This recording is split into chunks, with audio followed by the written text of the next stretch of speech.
আজকের রেসিপি দারুণ স্বাদের বাটা মাছের হরগৌরি। চলো তাহলে খুব অল্প সময়ের মধ্যে বানিয়ে নিই। হ্যালো ভিউয়ার্স, দুতুন কিচেনের পক্ষ থেকে সবাইকে স্বাগত আজকের একটা দারুণ ব্লগে। আজকে বাটা মাছের দারুণ স্বাদের একটা হরগৌরি রান্না করব। এটা বহু পুরনো, আমার ঠাকুমার হাতে খেয়েছিলাম, সেটাই তোমাদের সাথে আজকে শেয়ার করে নিচ্ছি। মাছটা ভালো করে ধুয়ে নিয়েছি, নুন দেব, তার সাথে আমি হলুদের গুঁড়ো দিয়ে ভালো করে মাখিয়ে নেবো। দুতুন কিচেনের রান্না যদি তোমাদের ভালো লেগে থাকে তাহলে প্লিজ চ্যানেলটাকে একটু লাইক, শেয়ার, সাবস্ক্রাইব করে আমার পাশে থেকো, আর বেল বাটনটাও একটু প্রেস করে রেখো। আমি যা যা রান্না আপলোড করব সবার আগে নোটিফিকেশান তোমাদের কাছে পৌঁছে যাবে। যারা ফেসবুক পেজ থেকে দেখছো প্লিজ চ্যানেলটা ফলো করে নিও। খুব সুন্দর করে মাছগুলো আমি মাখিয়ে নিয়েছি। কড়াইতে সর্ষের তেল দিয়েছি গরম হবার জন্য।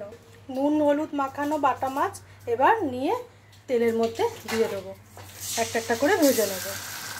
হাফ চামচ মতো জিরে, হাফ চামচ মতো সাদা সর্ষে আর কালো সর্ষে, স্বাদ অনুযায়ী আমি নুন দিয়েছি, আর একটা কাঁচা লঙ্কা এই দিয়ে একটা বাটনা করে নেবো। এক পিঠ হয়ে গেছে, উল্টে দিয়েছি। এইরকম একটু লাল করে মাছগুলো ভেজে তুলে নেব। যে বাটনাটা বাটলাম ওটা একটু ছেঁকে নিয়েছি, নিয়ে তার মধ্যে একটু পরিমাণ মতো হলুদ গুঁড়ো অল্প দিলাম। ওই তেলে একটু কালো জিরে ফোড়ন দিয়ে দেবো, দিয়ে বাটনাটা ঢেলে দেবো। সবটা ঢেলে দিলাম, একটু ফুটতে দেবো। একটুখানি কাঁচা তেল ওপর থেকে আমি ছড়িয়ে দিয়েছি। এবার এটা আমি ঢেলে নেবো একটা প্লেটে। এই প্লেটের মধ্যে আমি ওই গ্রেভিটা ঢেলে নিলাম। এবারে একটা একটা করে মাছ, যে আমি বাটা মাছটা ভেজে আগে রেখেছিলাম, বসিয়ে দেবো। এইবার উপর থেকে যে গ্রেভিটা দেবো সেটা চলো রেডি করে নিই। কিছুটা পরিমাণ তেঁতুল আমি অনেকক্ষণ জলে ভিজে রেখেছিলাম, এই ধরো 10 মিনিট মতো। এবার এটা একটুখানি আমি ছেঁকে নেবো। ছেঁকে নিলে না খুব সুন্দর হবে। ব্যাস, এবার এইগুলো ফেলে দেবো, দিয়ে ফিরে আসছি। ছেঁকে নেওয়ার পর সামান্য একটুখানি নুন দিলাম, 1 চিমটে মতো হলুদের গুঁড়ো। কড়া বসিয়েছি, সামান্য একটু আমি সর্ষের তেল দিলাম, এর মধ্যে কয়েকটা কালো সরষে আর একটা শুকনো লঙ্কা ফোড়ন দিয়ে দেবো। খুব সুন্দর ফোড়নটা রেডি হয়ে গেছে। এবার আমি এই জলটা ঢেলে দেবো।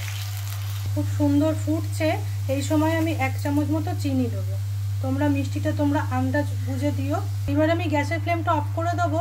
ভেজে রাখা একটু জিরে গুঁড়ো শুকনো খোলায় ভেজে গুঁড়ো করে নিয়েছি, দিয়ে দিলাম। পারফেক্ট এইরকম একটা রেডি হয়ে গেছে। এবার আমি এখান থেকে এইরকমভাবে নিয়ে এই মাছের গায়ে সুন্দর করে একটু আমি সাজিয়ে দেবো। এইরকমভাবে প্রত্যেকটা মাছের গায়ে আমি একটু সেই পাউরুটিতে জেলি মাখানোর মতো করে মাখিয়ে দেবো। তবে তোমরা একবার এই মাছটা অবশ্যই রান্নাটা ট্রাই করো। আমি বাটা মাছে করলাম, তোমরা অন্য যে কোনো মাছেই করতে পারো।